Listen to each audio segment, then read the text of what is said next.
Hello. Hello. And we're back again. It's weird doing this now for What, every week? Yeah, because I was so used to doing 2-week stints, and now all of a sudden we're weekly on a Monday. We seem to be doing alright with this, though. Well, yeah. I think we are, anyway. Well, we've kind of gotten into the swing of it a little bit, haven't we? So we're adjusting to how things should be. Should be sounds weird. Well, to not say. should be. Just the new regime that we have. Regime. The new regime. Well, we record every Monday. Yeah. Which is, it's very rushed because I don't finish work till 3, but then it gives me the rest of the week to edit. I usually do that on one of my days off, to be fair. So, yeah. What are you doing? Sorry, I'm messing around. Sorry. I was having microphone issues. All right, there we go. Right, I'm back. Yeah, you just screamed down it. All right, yeah, sorry. There we go. Let me just recalibrate my voice a little bit. Okay. Anyway, you yeah, done I'm good. Okay. I'm good. So what do you want to talk about today then? Well, no, we already know what we're talking about. I don't know what we're talking You do, because we said it at the end of the last episode. Yeah, we do. Yeah, let's talk about some football. Some good manly football. Good manly football. Manly football. How manly do you want to be? It's not really my brand. Both football and being manly. No, we decided this on the end of the last podcast because of Jake Daniels, who came out, and you said that we should cover No, did I say we have to cover LGBTQ plus players in football? I mean, to be fair, it was one of us. It's one of us, and to be fair, it's kind of a subject that we should really start touching on because in the UK, it's still very taboo. It's still very, we can't speak about, if someone's gay in football. And I suppose it's because there is still a lot of animosity towards people that could be gay. There's still perceived issues with that. It's not to those that are hyper-masculine, it's not a very masculine thing to be gay. So I suppose in a game like football, which can I just say is the least masculine thing in the world, it is very strange to have someone who comes out as gay, who takes care of their hair, who wears nice clothes, who does all these things, melodramatics, amateur dramatics, like every footballer that currently exists. Isn't that strange? What a novel thing to think of. And now suddenly sleeps with men. Shocked. There's definitely more than you think, I think. And I don't think... I think the problem is that they don't want to come out, and it's very odd, especially from the facts and stuff that I found in regards to the subject, because according to the FA are fully supportive of anybody that comes out inside the game, and according to fan reports, the majority of fans said that they would be okay if any of their players were gay. Against... There was a few that have obviously said, oh, no, I don't want any queers on my field. Yeah. But the majority of football fans have said that they wouldn't care less. It's weird, isn't it? I mean, we're sort of... We've celebrated this huge success of one guy who's, who's not necessarily a key player in the Blackpool team. Blackpool are not Premiership, are they? They're not Premiership. No, I don't think they are Premiership, but he's 17 years old, but I think he's from Blackpool from what I could see. Yeah. And he's made his way up, from under 21s and stuff for Blackpool, and now he plays in their team. But it's weird that we're sort of celebrating this now. I look back at me at the tender age of 32, looking now and going, oh, we finally have an openly gay player. In football, in mainstream football at least, and we're all sort of banging on about how it's such a new thing. And they didn't say it was a new thing. They have to a fashion in the UK anyway, but he's only the second footballer in the UK to come out. So the first one was obviously Justin Fashanu. Yeah, and it's mad because the actions, what happened to Fashanu, evidently is what's caused this reticence to come out, because otherwise more would, I feel. Oh yeah, I definitely think because of the scrutiny that Justin was put under, that's why maybe let's we're gonna curb out of football. Let's look at Ellen DeGeneres. All those years ago, she had a sitcom. I know I'm referring to Ellen. I know that apparently she's currently problematic. Anyway, I'm still gonna go with it. She came out all those years ago in a sitcom, and everybody abandoned her. Yeah. Everybody abandoned her. She couldn't get TV contracts. She lost a sitcom. She was living in a really, really bad apartment, according to if anybody's ever read her autobiography. And she lost everything, friends, family. And all because she came out, and clearly came out at the wrong time. Obviously now she's a global superstar and everybody loves her, and she ended up, 19 seasons of her TV show. Yeah. So beating off Oprah. Literally beating off Oprah. Ellen's obviously started winning all the awards and stuff while Oprah was still on TV. So yeah, that's irrelevant, obviously, but it's a similar thing, isn't it? That Justin came out and then unfortunately took his own life, and I do believe that is a consequence of victimization and bullying and numerous things that I've obviously pulled reports on Justin. And we've had to wait all these years to get another queer player.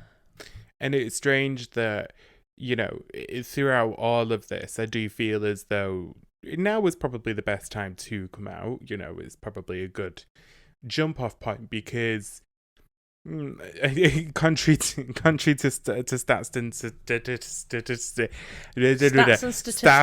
yeah, that's it, that's the one. Contrary to those, we are becoming a more tolerable society. I understand that the UK's dropped down in the global index. I understand that we've still not banned conversion therapy. There is so many things that the UK is problematic for, but the generations below us, the generations which are going to be keeping the game of football alive as the older people die off, it's not going to be flooded. I don't mean like we've opened the floodgates, let the gays come in. Do you know what? It's not going to be that. But it starts to set a precedent that one can be gay, one can play football, because believe it or not, world, sexuality doesn't predetermine athletic ability. Not at all. We've got many gay Olympians. Oh, yeah. And they are gold medal Olympians. Tom Daley. Tom Daley's like an Olympic champion. Gold medal Olympian. And he's gay and happily married. This is what I mean. The whole point of your ability to play a sport, to play a game, is not predetermined by your disposition of whether you sleep with men or not. It's irrelevant. And I think that the more we sort of build on that, the better it is. We will look back and go, God, how many stayed hidden because of preconceived notions? And we'll laugh. I've been told of one that this specific person doesn't play football anymore, and I won't be mentioning names for obvious reasons. One, I might not be right. We don't want to get sued, yeah. Well, it's not that I don't want to get sued. The source that gave me the information might not be a reliable source. No, maybe not. It could be, so I wouldn't say anything. So I know of one that doesn't play football anymore. That is not out. Yeah. If that person is, obviously, but there's many more. So let's go to Justin first. And we know that his niece has the Justin Fashanu Foundation. Yeah. Set up with his money. And she know. And was it something that you read? That she knew of one massive Premier League football player. Yes, so that is gay and will never come out. Big time Premier League football player on the name of everybody's tongues. Again, she's not going to release any about who it is. But when she was asked, when they said, how prevalent is the foundation, she said, well, currently we are talking to a very, very big name Premier League football player who is not out and will not come out because they're afraid. But how sad is that? Yeah. That's really, really sad. Yeah. So if we go, let's just quickly skim over Justin Fashanu for anybody that knows. So he was the first British player that came out in the UK. He was also, interesting fact, the first black footballer to be paid over $1 million. Yeah, mad, innit? Crazy. So evidently his game was good. His game must have been good if he was being paid. I mean, that's probably still not a lot in compared to what white players were probably being paid. But still, is to achieve $1 million. Well, he was signed for Nottingham Forest in 1981, and he was under the management of Brian Clough. Uh-huh. And according to the things that I've read, Brian found out that Justin was gay. This was before he came out. Mm-hmm. And lots of slurs, lots of horrible things were said. Yeah. And Brian Clough actually confirmed that in a book. I think it was his autobiography that he wrote. That he did say those things to Justin. And it led Justin to basically playing significantly less football games. He was banned from doing training on the training grounds and things like that. Brian wouldn't have him there, according to this. Yeah, he wouldn't have him there because he knew all of this. Because it's catching, apparently. In 32 games, he only scored 3 goals. Now, this is in That's comparison. still more than some of the Premiership players now. This is true, but this is in comparison to, I don't have the statistics right here, but according to the report, I think it was in the same amount of games that he'd played prior, he was scoring nearly every game. Okay, fair enough. So a huge chop had been done because to he wasn't allowed on the stats. training ground Yeah. to train with the rest of Forest. Anyway, he was then put on loan to Southampton in 1982, and he scored 3 goals in 9 games. So that's already it's already double. a big difference. So Yeah. Southampton probably didn't know what he was doing in his personal life. He was allowed back onto the training field for Southampton while he was there on loan, and in 9 games he scored 3 goals against his 32 games for Nottingham Forest and only scoring 3 goals. Yeah, exactly. So we already know just by those statistics that clearly he was a good player. Yeah. Then in October of 1990 he finally came out, and it was with an alleged affair. So apparently he was having an affair with a married Conservative MP. I'm not shocked. I'm not shocked. Conservative MPs is full of pedophiles, gays, rapists. Come and sue me. It's true, there's court cases. Well, that's rumour has it, and this was just before he did his trial shift for Newcastle United. So then at some point, there was the BBC Radio, that's like Sports Personality of the Year award. Oh, yeah. Yeah. So it had just gone online, so it was an online campaign that was organised for the first time. And Justin, they were putting Justin through to get him to win like Sports Personality of the Year. Yeah. Just after he came out. Yeah. And his title, it would have. They decided to take it down. His votes were excluded from the final tally by the production team Because he was gay. Well, they didn't. They don't explicitly say because he was gay. Okay, yeah. For political reasons. For political reasons, it doesn't say it's because he was gay, but it does say that he was excluded from the final tally by the production team for Sports Personality of the Year. Wow. So, I mean, put your own link to that. I think it's because he was gay. Personally, early 90s. There could be the whole statement of affair, but It could have been a mixture of both. Yeah. Let's be perfectly honest. And I don't think you'll ever find that one out, I'm afraid, because BBC will keep that very hidden. But they're not going to come out and say, they're already facing allegations of being transphobic. They're not then going to go, and at the time we were also homophobic. So then on top of that, he was then subject to negativity from his own brother and other people, the friends or the family. Wow. For anybody that doesn't know, I think his brother was also a football player, John Fashanu. Yeah, even I remember the name John Fashanu. He agreed to Justin agreed to front the Loud and Proud radio station. Okay. Do you remember? I think that's still around now. I don't know that. I only know Gadio. This was when it was due to come out, and it was turned down by the BBC. Of course it was. So obviously the radio station was put forward to the BBC with Justin fronting it, and they said no. It does now air. No, I think it's got a lesbian host now. I know it airs now. There's a lot that airs now, but we're not even going back far here, though. This is early thing. 90s. Yeah. And then, unfortunately, he then did take his own life in 1998. Which is not a shock, because effectively you've been shunned by all. Including your own brother. Including your own brother. What was a promising career in football, which evidently proved himself, was taken aback by the fact that he slept with men.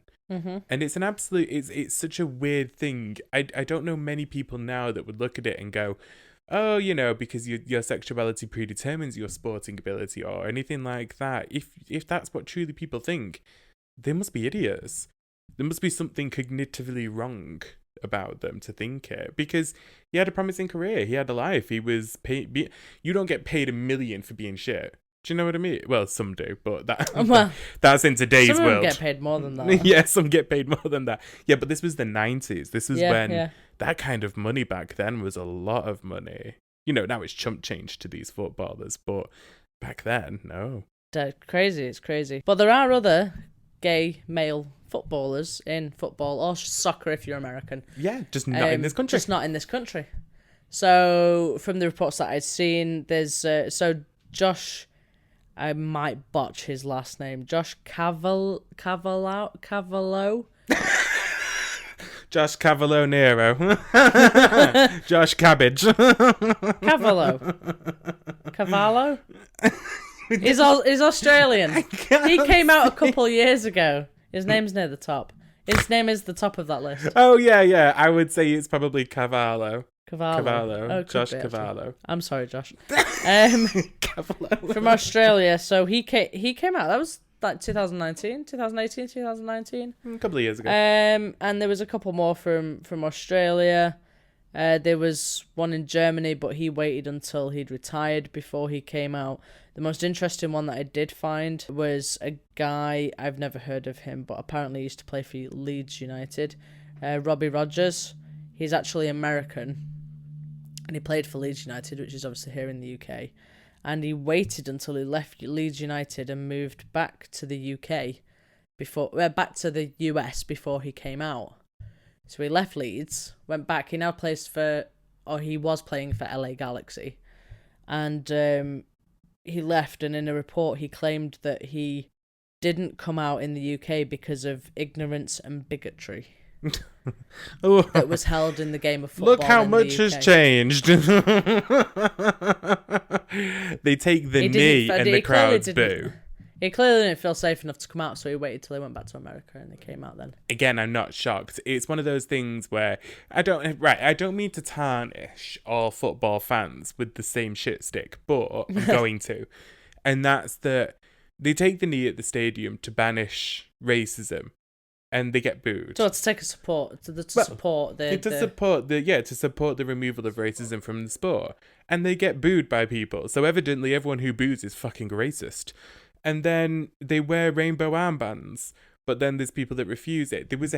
Here's an interesting one. I was on Twitter the other day, and someone who is an LGB activist, not the T, and we know how much I fucking can't stand them, was banging on about the fact that a player from, I think it was Emirates or something like that, refused. A player from Emirates? A player from the United Arab Emirates refused to wear a rainbow armband.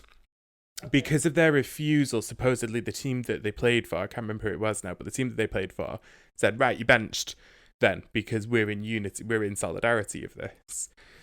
And the person who was commentating on it on Twitter, where else, basically said, who's more braver, the person that stands up for their beliefs or the person that comes out? And they were effectively defending the Emirates player, saying that their beliefs shouldn't be shunned as much as the other person. I kind of disagree in some ways and agree in other ways. You cannot conflate one person's belief with another person's life, who they are, their sexuality. To turn around and say you don't support your fellow teammates because of who they are is inherently going to disrupt the flow of that team. If you say, I don't support you because you're gay, you're not on my team, well, straight away, you're not going to be a great team, are you? The whole point of you're working against each this other. is it. The whole point of football is to be inclusive. You are one team. The only goal that matters is scoring a fucking goal. Do you know what I mean? And to sort of do that, if your team members don't feel safe, if they feel as though someone's going to be racist, if they feel as though someone's going to be homophobic, they're not going to play at their best. As we've just seen from Fashion News life. Yeah, work. well, with him being benched and stuff and not getting the training hours, it made him worse. And he was clearly going under victimisation and stuff like that from his own club manager. So this is it. You can't turn around and say, well, people are allowed their beliefs. No.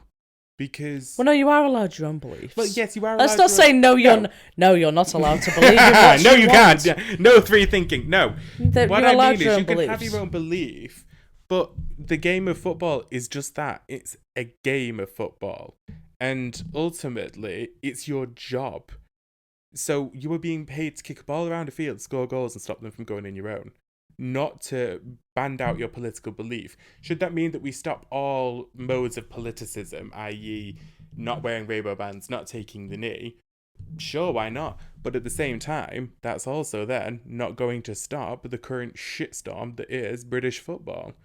With the tons of racist fans, with the fact that they still seem to fight each other at the end of it, the fact that they still call people names, that they still throw flares into the friggin' grounds, cap people if they can do.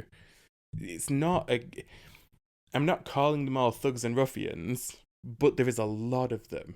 And this is not something that you get in other sports. No one goes to a tennis match and starts throwing a fucking beer bottle at the tennis player. Could you imagine? Do you know? They sit diligently and clap politely. Like, yeah, it's very good. And I understand it's a different sport, but it's been allowed to fester. But they in say football. that the football is a gentleman's sport, and Is it fuck? No. No, it's not. It's not a gentleman's sport. Oh my god! And then they say it's the beautiful game as well. And The you're beautiful looking, game, and it's like, have you seen the state of yourself? You look in the crowds and you're like, it's a fucking scene from Crime Watch. The beautiful game. I see no beauty. Do you know what I mean? I see fucking rum. They can't behave themselves, and do you know what? What's worse is that you're taking your children to see these, and this is, and then your kids think that this is an acceptable way to behave, and that, you know, idiots breed idiots. What do you do? Anyway, I feel like we're getting slightly off topic. We are. We've turned into we've turned into people commentating. Let's on not football do that. now. Anyway, so on top of all that, just a sidestep back to Josh from Australia. He gave a report saying that even though he's a proud gay man and he plays in Australia, he was scared to go to the World Cup because it's being played in Qatar, where homosexuality is illegal. And he's, you know, it's so difficult, isn't it? Because the FA and FIFA and they're all like, oh, we're in support of LGBT rights, woo, go queer, rainbow armbands, but then we're going to play it in Qatar, where you can be killed for being gay. It was the same as when they wanted to hold Russia. That was the Olympics, wasn't it? And it's like, are you crazy? Like, you're saying you're all inclusive and everybody's welcome and come along and be gay and wave your flag in the air, but we're going to do it where you could be murdered. Well, this is it. And this is the reason why there's no Middle Eastern Open. Do you know what I mean? And I'll keep going back to tennis, but it's because it is the most diligently silent crowd. But at the same time, you can't... This is where we come back again to the whole like rainbow washing. Links in the description. No, we come back to rainbow washing here with the FA going, we're in full support of all cultures, of all nationalities, and all genders and all sexualities. But we're going to hold it in Qatar because they paid us the most money. Yeah. You're like, right, so you're not then. So you might as well just shit stain over the rainbow flag that you're posting up and just say how you truly feel, which is, we care about money, no one else. Well, they do only care about money. It's blatantly obvious, because then if they did care about people's rights and people's sexual orientation, they wouldn't hold these things in places that are volatile to the queer community. I would not step foot in places like Qatar or Russia or Dubai, because it's inherently... It's not my place. Well, it's not my place either. If you want to go there because you're a raging homophobe, go fucking nuts. I guess, yeah. But I would never go, and I would never expect one of our British or any queer footballer or any queer Olympian to go and perform where they could be killed or stoned to death or whipped or abused. It is very doubtful that I would know ever happen. that, but isn't that a shame that when they go out to these places to play in these tournaments, that they are confined to the compounds of where the tournaments are being held, and that they would have to be careful. They couldn't just go off and wander around and visit places like their co-workers. I mean, Qatar is a slightly different place in the sense that it's a very rich country. It's very dignified in some regards. And if you do not openly wear your sexuality, i.e., you're not going to walk around and be like, I'm a giant mo. But you shouldn't have to hide who you shouldn't, are. But the whole premise of it is that it is one of those things where you are safe in relative terms, i.e., nothing bad is going to happen to you. I'm not saying it's right, but nothing bad is going to happen to you if you just hide your sexuality.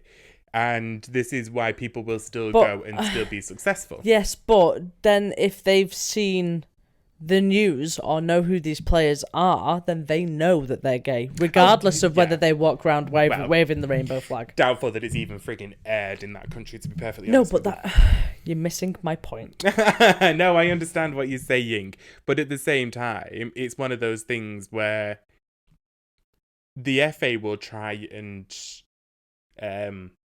what's the word I'm looking for? The FA will try and create a story about why it's being held there. Oh, no, I know that. And part of that story is always going to be about, well, they've not killed anybody for over 10 years. They'll try and think of something that's going to defend their action. So, and yeah, it's wrong, inherently wrong. It's not going to change anytime soon, though. No. So going back to my notes, like I said before, so in 2009, survey showed that most fans said they would like to see homophobia taken out of football, and the FA were not doing enough to help with this. Agreed. Women's football would appear to be the more accepting of this, with multiple players, Let's cut to the T. Women's football. With British players being out and proud within the game, whether they are bisexual or lesbian. So Lily Parr, Casey Stoney, Megan Harris, Beth Mead, Jodie Taylor, and many, many, many, many more. Armies. We all know what the women do in those changing rooms. being out. So at last report in 2019, there were over 40 bisexual and lesbian football players worldwide against around 10 gay men. Around roughly, yeah. It was a rough guess from what I could pull. So 40 against 10. That's a big jump. And none of them are as big as Megan Rapinoe, do you know what I mean? I know, yeah. Number one football player. Well, she's the most famous female football player on the planet and is an open lesbian. Yeah. Here's the deal, though, right? And some parts of me can't help but wonder. Because we kind of understand that when it comes to women and when it comes to sexuality, women are a little bit more relaxed about it than what men are.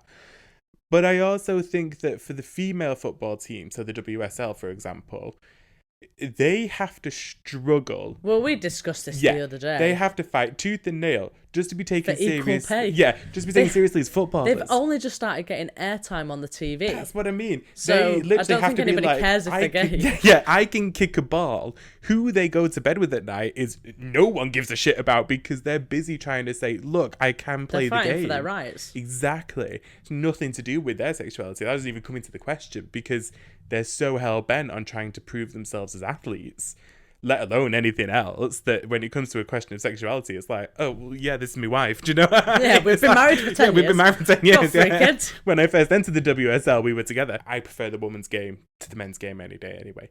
But this is where the women's game is superior in all aspects, in every aspect of the men's game. And that's that there is the discrimination is not as big. And that just goes to show, and I'm going to say it, and people are going to be like, oh God, here we go, that toxic masculinity ruins everything. Because it does and you know what made me laugh? I'm going to go back to the men again. So the other thing that I pulled was from Stonewall, and Manchester City Football Club were the first club to be recognised by Stonewall as being a gay-friendly employer in 2007. What is also funny is that not one Manchester City male player is gay or has come out of the closet. So, I mean, wow. As much as we pay attention to Stonewall, we read a lot on Stonewall, you do have to question that sometimes because none of the players are queer. Or at least they're not that we know of. I'm sponsored by Emirates as well, so it's one of those weird things where do you think they'd pull the friggin' sponsorship if some of the men started coming out? I don't know. It's a big question, isn't it? It's a huge question. Gay friendly. How many players are gay? None. Okay. We welcome everyone as long as you're straight, white, and male. Do you know what I mean? Like, it's... Oh my God. So I suppose the takeaway from all of this that I've kind of put together is that we're on the upward trajectory here. And I think that the bravery of one man, hopefully, will be the floodgates for many more. And I will not be surprised if in 10 years' time, because I think it will take about 10 years, that we're seeing a lot more gay men in football. That it becomes a lot more prevalent, I should say. I mean, I do hope so, and I hope more people look at Jake, and I hope that people do support him like they say they're going to, and that they give him the backing that he needs and make sure that they're there for him so we don't have another situation like Justin. And I do hope that with his career at Blackpool and hopefully more people that support him, other players will see that it is okay, and that they will follow suit, and that they will, you know, if they are, that they will open up and say something, because ultimately, who gives a shit what you do in your own personal life, as long as you are worth the, well, none of them are worth the money they're being paid for. as long as you are doing your job, does it really matter? And hopefully with him coming out, maybe that will make a difference within the world of male toxic football. Only time will tell. Only time will tell. And the secret is, you know, if you are, just become a lesbian. And go play for the women's team. Yes, you won't be paid. Yes, I'm sure you won't be being paid millions, but unless you go and play in the US. Yeah, and then by which case you might just scratch that, but who knows? Oh no, they won their fight for better pay. So they get paid quite a bit then. Yeah. Not like ours that get paid 2 pence and a free ride to the actual field. Yeah. Do you know what I mean? Chuck a shiny penny at them and go, play, ladies. Yeah.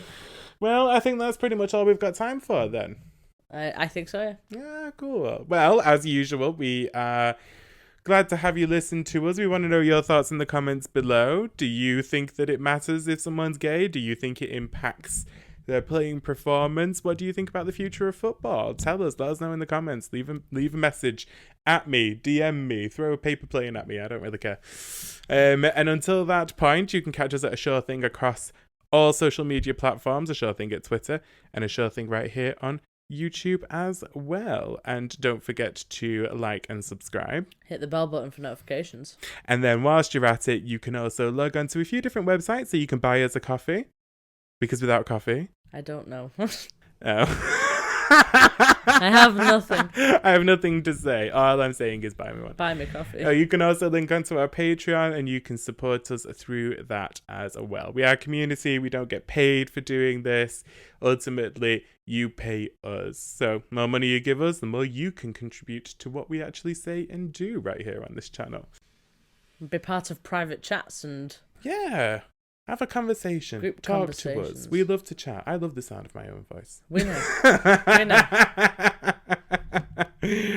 And we will see you again next week. Yeah, right. Well, until then, everybody, we'll see you then. Bye. Bye.